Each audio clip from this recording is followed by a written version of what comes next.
Turmeric starves cancer cells to death. Now, I love turmeric. It's one of my 4 core supplements I and my patients take. There's much more, however, to turmeric than just skin and inflammation, and many of you have asked me to talk about the anti-cancer benefits and prevention. Today, we'll do just that. I'll look at a newer study that is talking about how there's a mechanism of action for starving cancer cells that's different from the one that we typically think of, which is inflammation. Of note here, MD Anderson, amongst many other cancer centers, have indeed tested it for cancer of the pancreas and done detailed analysis of dosage and bioavailability. Many other cancers as well, and I'll outline today. Its attraction is that it blocks that major step that causes cancer, one that links inflammation to cancer and cancer progression. If you follow my videos, you know we oft talk about inflammation, inflammaging, and the fact that turmeric, amongst other supplements, I'll say, or foods, attacks things as an anti-inflammatory. But curcumin is the only drug we have that blocks this particular step. Number one, yes, I called it a drug. I'd say it's the closest supplement we have to becoming a drug. One big stumbling block for being FDA approved is it has poor absorption. So we have to establish a cause and effect. That's very hard when you can't get predictable levels from eating it. Now, you can give it IV. I've had it personally IV. So you put an IV line in, you put a bag up of curcumin, it takes about an hour to get, because it does burn a little bit, you drip it in. Now, I have no vested interest. I don't have an IV bar. I don't do IV infusions of curcumin. I'm just sharing that with you. As a side note, curcumin, as a reminder, is the active ingredient in turmeric. So turmeric, whether you take it as the root or you take it as a supplement, the active form is curcumin. That's why I'm saying curcumin and turmeric interchangeably. Number 2 in there of note is that inflammatory pathway is known, but today I'm going to show you one different pathway that people are looking at, which is the energy pathway. But first, understand there are existing today over 4,000 published studies that describe the anti-cancer effects of curcumin. Today's study, as I said, is going to be about that additional mechanism that starves the cancer cell of energy. Keep in mind the cost benefit of curcumin is highly favorable with minimal downside. So the fact that it's not an FDA approved drug, understanding that some supplements that we take do have a lot of side effects. Coming to mind would be something like garlic, and I have videos on that. I like garlic, but a lot of people can't take it. Keep in mind the cost benefit of curcumin is highly favorable with minimal downsides. You can't say that of all supplements such as garlic. Sometimes garlic, not everyone can take it, and that's why we look at things like black garlic that have more favorable side effect profiles often in our patients. In fact, studies have been done with turmeric of about 8 grams. If you take on average a supplement, that's about 800 milligrams. So 1/10 the dose is what you see in your supplements. If you're already supplementing with it, look on your vitamin, it will be labeled. Here's mine, you can see there's 800 milligrams. I add ginger, quercetin, bioperine. Now I talked about the absorption. Pepper is something that increases it multiple fold for absorbing it if we're taking it orally. Now if you're using turmeric root, taking pepper helps. Absorption is a very key element with turmeric. Also, as an aside, we often think that maybe the turmeric doesn't just get its effect from being in the bloodstream, but actually affects the gut and has such a favorable profile in the gut that there's mechanism of action through the bowel without it even having to be absorbed. So you can see many more studies are coming, but let's get into today's one on starving cancer. So cancer cells are, in simple terms, cells that are growing out of control. They're not abiding by the cell reproduction limiting mechanisms that our body has in place. Thus, cancer cells require a tremendous amount of energy to promote this rapid growth. This new study we're talking about today shows how curcumin can selectively starve tumor cells. Selectively is going to be a key. This mechanism is especially appealing for cancer chemoprevention because it would target the great majority of cancers, because this pathway exists in many cancers. I'll outline a few specific cancers at the end that have been extensively studied with curcumin. The starving we're talking about occurs by depriving the cells of their ability to make and use ATP. Many of you have heard of this. It's an energy currency within the cells, adenosine triphosphate. Since most cancer cells generate ATP in a different way than healthy cells, the curcumin selectively kills tumor cells with no impact on the healthy tissues. And this is exactly what we're trying to do with any form of chemotherapy. We wanted to target, and that's why you hear of gene targeting is the next big thing. You see, cancer cells have a very unusual oxygen-free mechanism of extracting energy from glucose to produce this ATP. It's what makes them function, or allows them to do this. Normal cells, they do require a lot of oxygen, and this is normally one of those limiting factors that I mentioned that stops out of control growth. But the cancer cells, on the other hand, they can survive in this low oxygen environment because they can grow rapidly without it.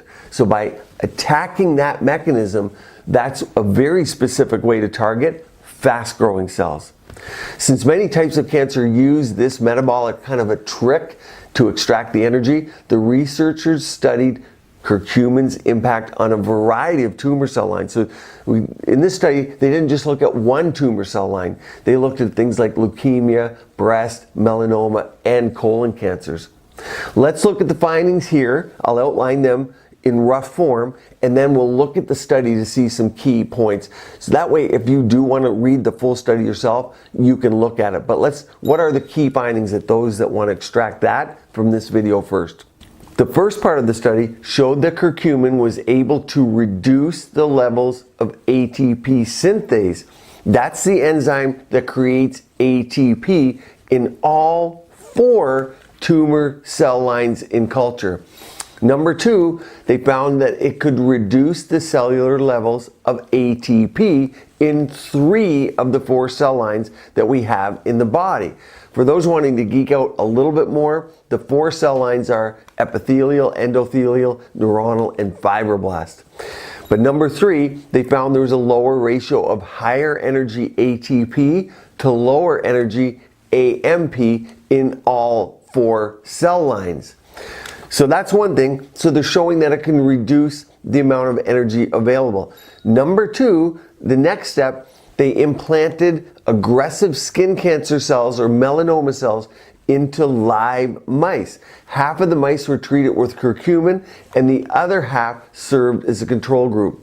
Just 2 days into the study, the curcumin treated mice were demonstrating significantly slower tumor growth. The tumor growth had remained significantly slower for the entire period of the study.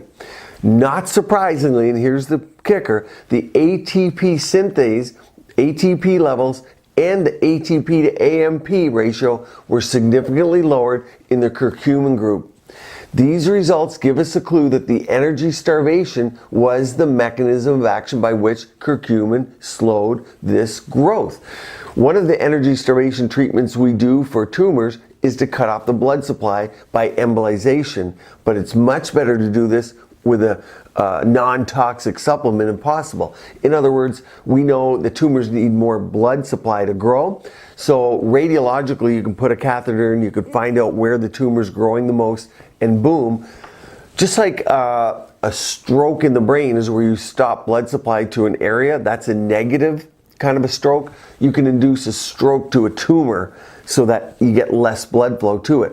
But this would do it through a supplement, through a non-toxic element. That's the idea here. Slow down blood supply. Next is, can the curcumin prevent new blood vessel growth? So cancers need this blood vessel growth and development to support all the nutrients of these rapidly growing cells. Blocking this process is an important way to limit the growth and the spread of a tumor. After removing the tumors from the mice, in this exact study, the researchers found that the curcumin supplemented animals' tumors had fewer new blood vessels. So there you go. Again, that other mechanism of action seems to be at play. This indicates that the curcumin reduced the tumor's nutrient energy access by limiting blood flow. So there's a lot to unpack here, and some of it we're inferring from what we're seeing in the study. But nevertheless, it is that other mechanism of action, and how that exact interplay is, of course, we don't know. You're just inferring from those three elements I aforementioned talk about, and looking at the fact that there is reduced blood flow, and then you kind of connect the dots. Of course, more studies, and very particular specific ones, will be done to study exactly that mechanism. Okay, let's look at this article here. Carcinogenesis 2018, okay, that's when it was done and published. Curcumin induces a fatal energetic impairment in tumor cells in vitro, meaning in a test tube, in vitro, outside of life, and in vivo, meaning in a living organism, by inhibiting ATP synthase activity. So let's move on in this article here. And if we scroll down, let's look at this abstract so you can see what we're talking about here. If we look, so curcumin has been reported to inhibit inflammation. We talk about that so much in the body, in the joints, in the eyes, in the skin. But here, inflammation and tumor growth. Angiogenesis, that's the production of new blood vessels. And VEGF, vascular endothelial growth factor, VEGF, that's something I talk about with PRF, platelet-rich fibrin. And metastasis by decreasing cell growth and inducing apoptosis, mainly through the inhibition of nuclear factor kappa. That's the one we know about. Now, apoptosis is the death of cells. It's how the body gets rid of cells. It's a natural way that cells die off. So to read that again, curcumin has been reported to inhibit inflammation, tumor growth, angiogenesis, and metastasis by decreasing cell growth and by inducing the death of cells, mainly through that nuclear factor kappa. And that's a master regulator of inflammation. So very important to know. Recent reports also indicated potential metabolic effects of the polyphenol. Polyphenol is turmeric, it's a polyphenol. Therefore, they analyzed whether and how it affects the energy metabolism of tumor cells. We show, so they talk about what they found, that curcumin inhibits the activity of ATP synthase, isolated mitochondrial membranes, leading to a dramatic drop of ATP and a reduction of oxygen consumption in vitro and in vivo tumor models.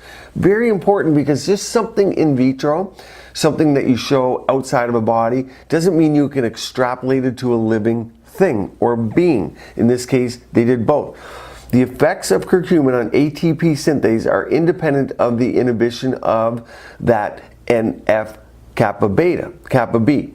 So it was a new or a different mechanism, let's say that, that did not affect the ATP synthase. Goes on to say, moreover, curcumin induces apoptosis, the killing of the cells, by promoting the generation of reactive oxygen species. Now you hear a lot more about ROS, reactive oxygen species. According to the in vitro anti-tumor effect, curcumin, and that's the dose, significantly delayed in vivo, so in the mice, cancer growth, likely due to an energy impairment, but also through the reduction of tumor angiogenesis. So also through the reduction of increasing blood vessels to supply oxygen and nutrients. So there's another mechanism. These results establish the ATP synthase, a central enzyme of the cellular energy metabolism, as a target of the curcumin, leading to inhibition of cancer cell growth and general reprogramming of tumor metabolism. Absolutely huge. Let's go on to look. I want to show you just something in the introduction here because it gives you an idea a little bit of all these studies that have been done. So curcumin is a polyphenol. It's isolated from curcuma longa, which is turmeric. In turmeric, it is used as a spice and forms the basic yellow ingredient of curry. In recent years, many studies have reported anti-tumoral effects of curcumin, even for solid cancers after dietary administration. Despite reduced bioavailability, poor absorption, rapid metabolism, rapid systemic elimination, and the low levels of detectable blood curcumin in treated patients. I talk about the absorption all the time, how we have to maximize it, but also understand that there's probably other effects that aren't from blood levels, but from intestinal function that we're just starting to learn. So I wanted to give you that background because when I talk about when to take turmeric, the absorption, these studies compile where the information comes from. Curcumin and its derivatives and analogs have been reported to act by influencing many of the cell signaling pathways that I talked to you already about. This is huge. I want to just highlight this within the results of the study. Anti-angiogenic effects of curcumin in vivo. Curcumin has been reported to exert anti-angiogenic effects in vitro and in vivo. So it stops that blood, new vessel blood supply that's nourishing the tumor. And we therefore analyze vessel number and sizes after treatment of mice with curcumin or vehicle. So there was a placebo. Some of the mice got the curcumin, some got a vehicle, which was inactive, using antibodies against the endothelial cell markers. Curcumin caused a significant reduction in the numbers of positive vessels per area, indicating that the systemically administered polyphenol, curcumin, has anti-angiogenic activities in the xenografts. Huge. I also want to highlight this. Growing evidence of anti-diabetic effects of curcumin. You know how prominent metabolic syndrome, insulin resistance, high insulin levels, and diabetes is in our culture. Mainly, in my opinion, almost, not all, but a huge amount of it is diet-induced, is what we're eating. And its influence on cell metabolism have stimulated our interest in its potential activities on tumor metabolism. Recent studies show that the limitation of nutrient supply to the energetically highly active tumor cells can drastically alter tumor metabolism as a consequence of tumor cells by way of the ability to grow. It has recently been postulated that curcumin acts as a calorie restriction mimetic. Calorie restriction mimetic. We talk about intermittent fasting quite a bit, and calorie restriction, there's a lot of studies, calorie restriction diets, fasting, is that it's helpful. I know there are some recent ones against it, but I think there is a lot there to unpack, and there are going to be benefits. It's pinning it down. Personally, for me, like today, we're out at 1 p.m., I haven't eaten anything.